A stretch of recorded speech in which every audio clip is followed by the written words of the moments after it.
সেটাই হচ্ছে আমার দাবি। সম্প্রতি 8 দিন হসপিটাল নিয়ে এখানে কথা হয়েছে, অনেক কথা। আমি ওই সমস্ত তর্কে যাচ্ছি না, শুধু মানবিক একটা দল বিষয়ে সরকারকে বিবেচনায় নেওয়ার জন্য অনুরোধ করব।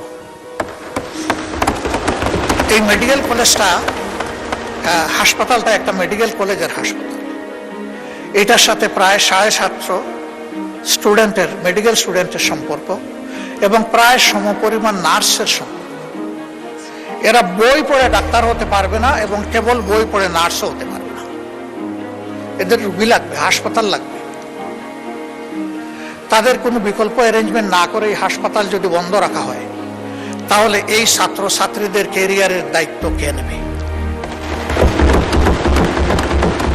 অনুরূপভাবে বিদেশ থেকে পরবর্তীতে এই সমস্ত শিক্ষা প্রতিষ্ঠানে আর কোনো ছাত্রছাত্রী ভর্তি হওয়ার কোনো আগ্রহ রাখবে না, বলবে মাঝপথে আমরা ব্ল্যাক আউট হয়ে যাব। এই সিদ্ধান্তহীন, অস্থিতিশীল ও অনিশ্চিত গন্তব্যে আমরা যাব না। তাতে কি দেশের লাভ হবে? এখানে যারা কর্মকর্তা কর্মচারী আছে, যারা মালিক পক্ষ আছে, সংগঠিত গঠনের জন্য আমরা সকলেই খুবই অনুতপ্ত, আমরা শোকাহত। সঠিক তদন্তের মাধ্যমে কারো দোষ প্রমাণিত হলে তার বিচার হোক, শাস্তি হোক, আমাদের কোনো আপত্তি নেই।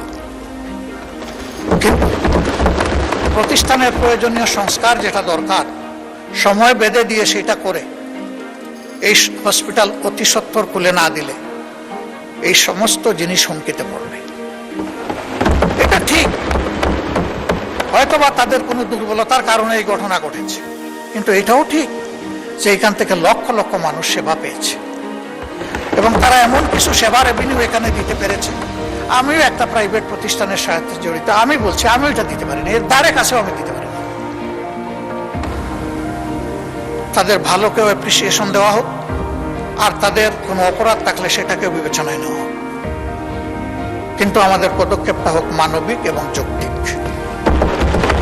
আমি বিশেষ করে মেডিকেল স্টুডেন্ট এবং নার্সদের তাদের একাডেমিক ক্যারিয়ার এবং জীবন বাঁচানোর জন্য আমি সরকারকে এই বিষয়টা গুরুত্ব দিয়ে বিবেচনা করার জন্য